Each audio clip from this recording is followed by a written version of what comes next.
اب آخری بات عرض کروں گا، اجازت ہے آپ کو، خاص کر کے اپنی قوم کے نوجوانوں سے کہوں گا، میرے پیارے آقا علیہ الصلوۃ والتسلیم کے پیروانوں، کوئی بھی ایسا کام نہ کرو جو اسلام کو بدنام کرے، کوئی بھی ایسا کام نہ کرو۔ آج بہت سی مائیں شکایت کرتی ہیں، آج بہت سے والدین شکایت کرتے ہیں، کہیں بڑا بھائی پریشان، کہیں چھوٹا بھائی پریشان، کہیں بیوی پریشان، کہیں بچے پریشان۔ آج ہماری سوسائٹی تیزی سے برائیوں اور گناہوں کے راستے پر چل پڑی، اور جس میں طرح طرح کی نشاور چیزیں وجود میں آ چکی ہیں۔ نشاور چیزوں نے آج کے مسلمانوں کو اپنا غلام بنا کر رکھ لیا، غلام بنا کر۔ صرف مسلمان شراب نہیں پیتا، بلکہ شراب سے اوپر اٹھ کر کئی نشاور چیزیں سامنے آ چکی ہیں۔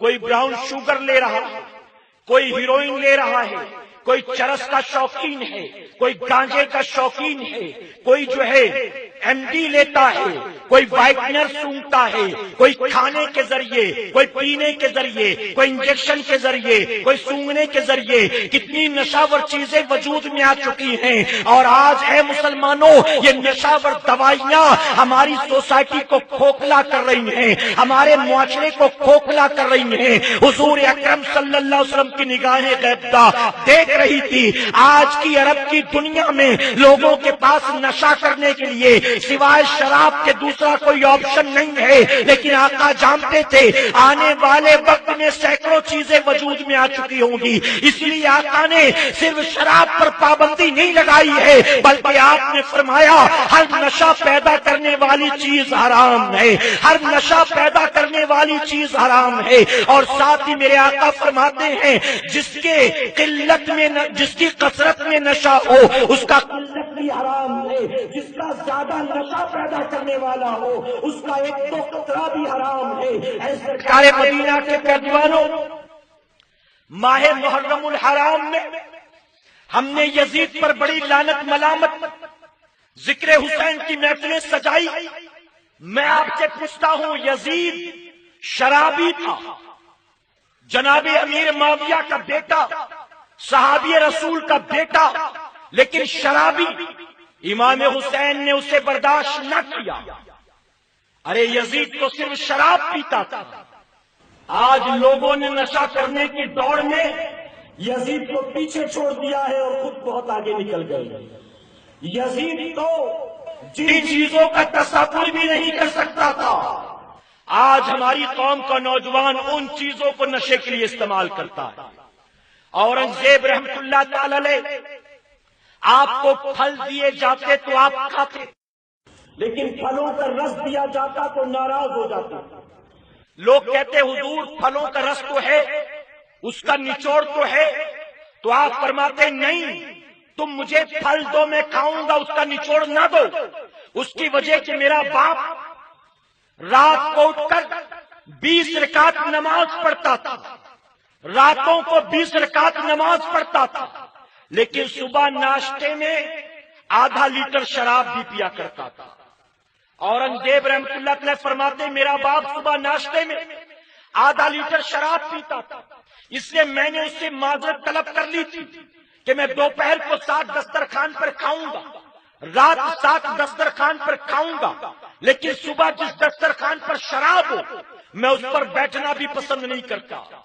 کہتے میرے والد کو ان کے مشیروں نے، اس دور کے مولویوں نے یہ مشورہ دیا تھا کہ آپ ہندوستان کے بادشاہ ہیں، آپ پر رعایا کا بوجھ ہے، آپ پر حکومت کا بوجھ ہے، آپ پر پورے ملک کی ذمہ داری ہے، اس لیے تھوڑی شراب پی لیا کرو۔ شراب پینے سے جسمانی طاقت بڑھے گی، شراب پینے سے سوچ و فکر کی طاقت بڑھے گی، شراب پینے سے فیصلے کرنے میں آسانی ہوگی۔ تو جانتے اورنگزیب رحمت اللہ تعالی کیا فرماتے؟ آپ فرماتے میں نے اپنے باپ سے یہ کہا تھا کہ تجھے شراب پینے کا جنہوں نے مشورہ دیا وہ مولوی نہیں ہوں گے، وہ سادھو سنت رہے ہوں گے، وہ ڈھونگی پاکھنڈی رہے ہوں گے، ورنہ سن لے تو نے اللہ تجھے جو ہے اللہ تبارک تعالیٰ نے ہندوستان کا بادشاہ بنایا ہے اور تو سمجھتا ہے شراب تیرے لیے جائز ہے، تو ایک ملک کا بادشاہ ہے، تیرے لیے شراب کیسے جائز ہو سکتی ہے؟ اللہ نے اپنی حبیب کو ساری کائنات کا نبی بنایا ہے، لیکن جب شراب اپنے نبی کے لیے حرام کر دیا تو تیری خاطر شراب حلال کیسے ہو سکتی؟ تو اے سرکار مدینہ کے پیروانوں، شراب ام الخبائث، شراب تمام برائیوں کی جڑ ہے۔ ایک شراب پینے والا، ڈرگس لینے والا، نشاور چیزوں کا عادی اپنے جسم کے ساتھ ساتھ اپنے گھر کو بھی تباہی بربادی کے دہانے پر اتار دیتا ہے۔ ایک نشہ کرنے والا نہ اپنی بیوی کا حق ادا کر سکتا، نہ اپنے بچوں کو صحیح تعلیم تربیت دے سکتا۔ ایک نشہ کرنے والے کو اگر دن بھر مزدوری کرنے کے بعد، اگر دن بھر رکشہ چلانے کے بعد 150 روپیہ ملتا ہے تو 150 روپے میں وہ بچے کے اسکول کی فکر نہیں کرتا، وہ ماں کے علاج کی فکر نہیں کرتا، وہ گھر کے راشن کی فکر نہیں کرتا، بلکہ 150 روپیہ ملا تو سب سے پہلے اپنے نشے کی فکر کرتا۔ شرابی اپنی بیوی کے لائق نہیں رہ جاتا۔ ڈرگس کا استعمال کرنے والا دھیرے دھیرے خود سلو پوائزن کی شکل میں اپنے جسم میں زہر ڈالتا اور خود اپنے آپ کو موت کے قریب کرتا چلا جاتا۔